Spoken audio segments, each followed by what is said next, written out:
কৈলাস পর্বত নামটা শুনলেই চোখে ভাসে বরফে ঢাকা একটা অন্যরকম শিখর, যেখানে পৌঁছানো প্রায় অসম্ভবই বলা চলে। একদম। তিব্বতের হিমালয়ে প্রায় ২১,৭৭৮ ফুট উঁচু, আর একে ঘিরে তো যুগ যুগ ধরে জমেছে কত রকমের লোককথা, বিশ্বাস আর বিস্ময়ও। ঠিক। আমাদের আজকের আলোচনা কিন্তু এই কৈলাস পর্বত নিয়ে।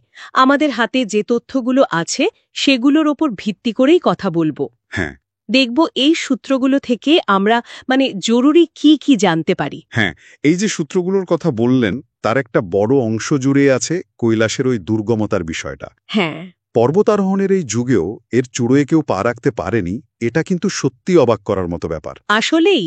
কেন?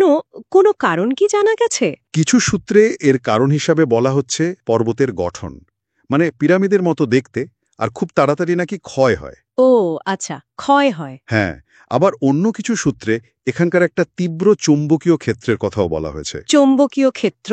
সেটা আবার কি রকম? ম্যাগনেটিক ফিল্ড, সেটা নাকি এতই তীব্র যে কম্পাস বা অন্য যন্ত্রপাতি ঠিকমতো কাজ করে না। আরোহীদের জন্য বেশ বিপজ্জনক পরিস্থিতি তৈরি হয় আর কি। তার শুধু উচ্চতা বা বরফ নয়, অন্য কোনো প্রাকৃতিক বা হয়তো একটু রহস্যময় বাধাও আছে। মনে তো হচ্ছে তেমনই। এর পাশাপাশি সূত্রগুলোতে তো কৈলাসের ধর্মীয় গুরুত্বের কথাও খুব করে বলা হয়েছে। এটা তো শুধু হিন্দুদের নয়, তাই না? একদমই না।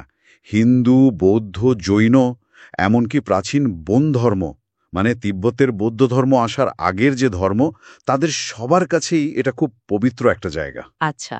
হিন্দু পুরাণ অনুযায়ী তো কৈলাস হল মহাদেব আর দেবী পার্বতীর থাকার জায়গা, ওনারা ওখানেই থাকেন। হ্যাঁ হ্যাঁ, সেটাই তো মূল বিশ্বাস। বিভিন্ন সূত্রে আবার রামায়ণ, মহাভারতের অনেক ঘটনার সঙ্গেও কৈলাসের যোগাযোগের কথা বলা আছে। বোঝাই যায় কতটা প্রাচীন এই বিশ্বাস। আর অন্য ধর্মগুলো? বৌদ্ধরা মনে করেন এটা বুদ্ধ ডেমচোকের আবাস। জৈনদের কাছে এটা প্রথম তীর্থঙ্কর ঋষভনাথের নির্বাণ লাভের জায়গা। বাহ! এতগুলো বড় ধর্মের মিলন ক্ষেত্র, এর আধ্যাত্মিক গুরুত্ব তো তাহলে অসম্ভব, অনেক বেশি। ঠিক তাই। আর এই আধ্যাত্মিক আবহের মধ্যেই হয়তো কিছু অলৌকিক বা রহস্যময় ঘটনার কথাও চলে আসে। যেমন ওই যে সময়ের ব্যাপারটা। কিছু সূত্রে পড়েছি কৈলাসের আশেপাশে নাকি সময় অন্যভাবে চলে। হ্যাঁ, ওই সময়ের ভিন্নগতির বিষয়টা আসলেই খুব অদ্ভুত। কয়েক সূত্রে এর উল্লেখ আছে। স্থানীয় লোককথা বা কিছু তীর্থযাত্রীর অভিজ্ঞতা থেকে এটা শোনা যায়। সত্যি? কয়েক ঘন্টা নাকি মিনিটের মতো মনে হয়? হ্যাঁ, সেরকমই বলা হয়।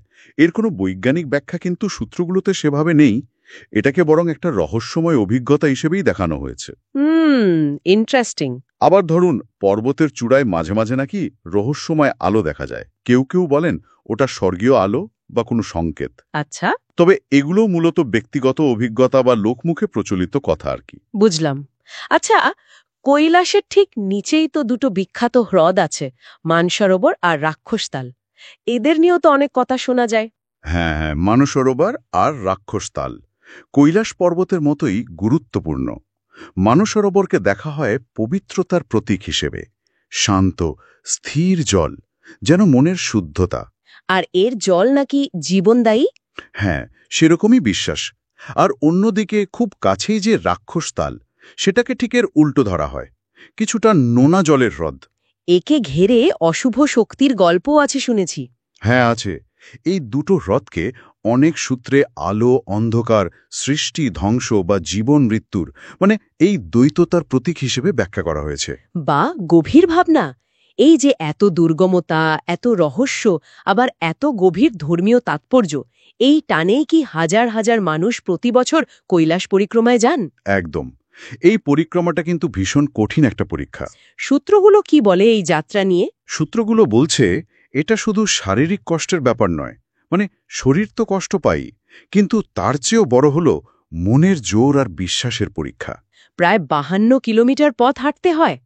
হ্যাঁ, ওই দুর্গম পথ, প্রচণ্ড ঠান্ডা, আবহাওয়াও খুব খারাপ থাকে।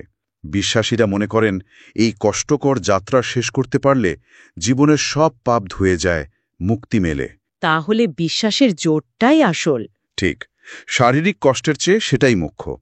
সূত্রগুলোতে এই যাত্রাকে জীবনের একটা বিরাট পরিবর্তন আনার মতো অভিজ্ঞতা হিসাবেই দেখানো হয়েছে।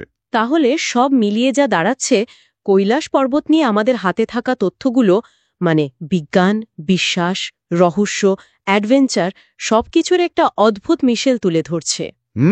একদিকে যেমন এর দুর্গমতার কারণ খোঁজার চেষ্টা আছে, তেমনি অন্যদিকে প্রবল আধ্যাত্মিক টান আর লোককথার বিশাল প্রভাব। বিষয়টা আসলেই ভাবায়, তাই না?